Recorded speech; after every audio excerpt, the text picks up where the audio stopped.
अस्सलामुअलैकुम सामीन, 10 ज़िलहिज्जा और 29 जून है। खबर का उन्वान है, राहुल गांधी के काफिले को पुलिस ने रोक दिया। कांग्रेस पार्टी के कदावर लीडर राहुल गांधी के काफिले को आज मणिपुर में इम्फाल से 20 किलोमीटर के फासले पर पुलिस ने रोक दिया है। बता दें कि मणिपुर में गुज़िश्ता 3 मई को फसाद हुआ था। बाद में भी वहां दंगे होते रहे हैं, जिसमें 100 से ज़्यादा लोग मारे गए हैं और लगभग 50,000 लोग राहत कैंपों में, आरजी कैंपों में रहते हैं, पनाह लिए हुए हैं। राहुल गांधी के काफिले को ज़िला बिष्णुपुर में रोका गया है। कांग्रेस पार्टी के ज़राए ने सहाफ़ियों को बताया कि राहुल गांधी कल जुमे के दिन इम्फाल में रिलीफ कैंपों का दौरा करेंगे और बाद में शहरियों से भी मुलाकात करेंगे।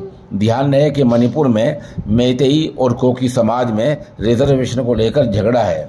मैतेई समाज मणिपुर में 53% और कोकी समाज 40% है। फिलहाल पुलिस ने राहुल गांधी काफिले को रोक दिया है। आप हमारे साथ बने रहें, जैसे कुछ आगे सूरत हाल होगी हम इंशाअल्लाह आपको सब मुत्तला करते रहेंगे।